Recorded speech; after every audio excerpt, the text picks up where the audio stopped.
If you love history as I do, you've got to believe that somehow looking back into the past can help you.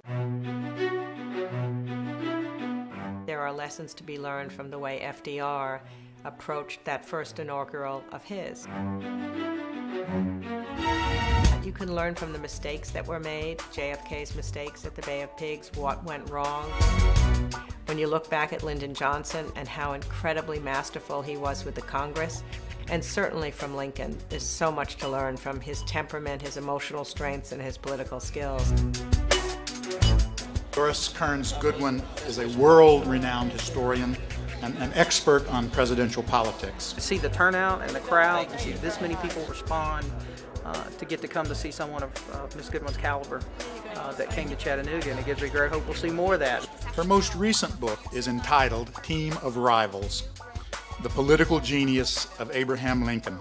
I'm so familiar with her work and was excited to see her coming. I had no idea it would be such a reception. There would be 3 theaters full. Please join me in welcoming Doris Kearns Goodwin. Wow!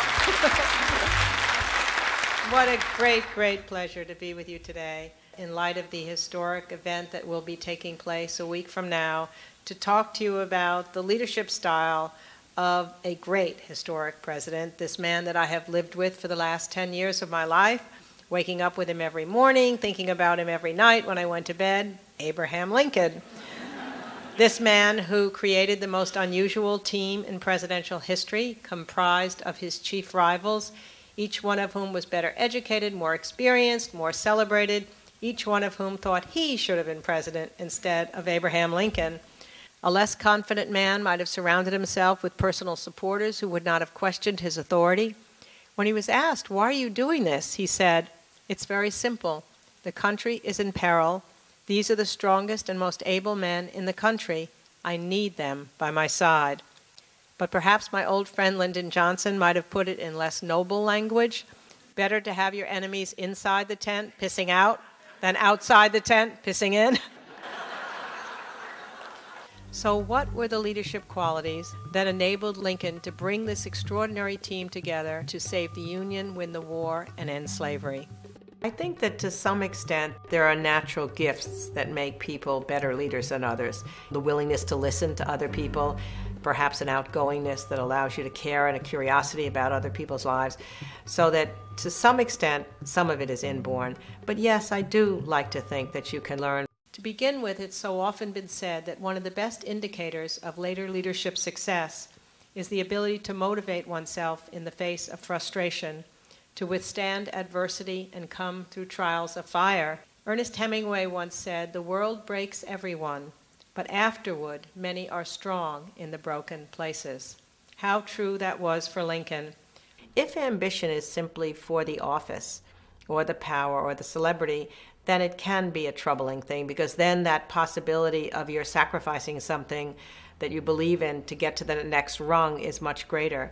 But in Lincoln's case, and in the case of good ambition, it's to really accomplish something so that you can know that you've changed the world in a little bit of a way. Goodwin's book and her talk, more importantly about Lincoln, did a very good job of how, just some great lessons you can learn how to deal with people.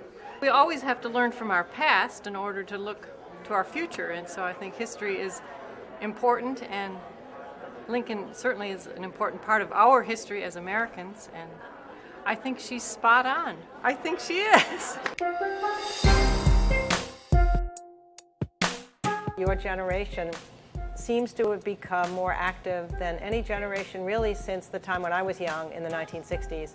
When we think about the economic crisis at home and the multiple crises abroad and 2 wars that we're fighting, it may seem dangerous, but it also has possibilities for collective action to work together to solve these problems. And life is larger when you care about public issues. When you think about it, situations change over time. The whole country's relationship to the world changes enormously, but you're still dealing with people. You're dealing with people you have to motivate inside your inner circle, dealing with a country that you have to continue to have support for your policies. Throughout his presidency, he never lost sight of the people that he represented. He possessed a remarkable ability to communicate his goals to his countrymen with stories, with everyday metaphors, Nowhere, I believe, more beautifully than at the second inaugural.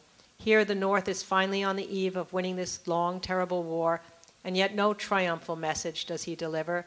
On the contrary, he knows the next task of leadership is to bring the South back into the Union.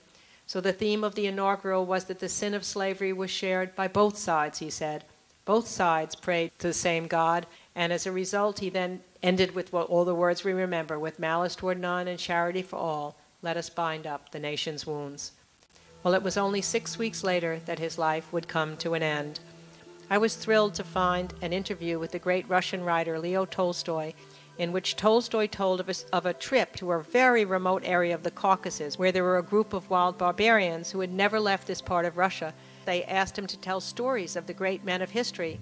We want to hear about that man who spoke with the voice of thunder, who laughed like the sunrise, who came from that place called America. Tell us of that man. Tell us of Abraham Lincoln. Tolstoy said he was stunned to know that Lincoln's name had reached this remote area. And then in the interview he said, what made Lincoln so great after all? He wasn't as great a general as Napoleon, not as great a statesman perhaps as Frederick the Great. But Tolstoy concluded, and generations of historians would agree, his greatness consisted in the integrity of his character and the moral fiber of his being. Whatever it is, I think, that allows those stories to be told, it's a wonderful feeling. Maybe it's, for those of us still alive, to feel like we won't be forgotten, just as we're now somehow documenting the people who went before us.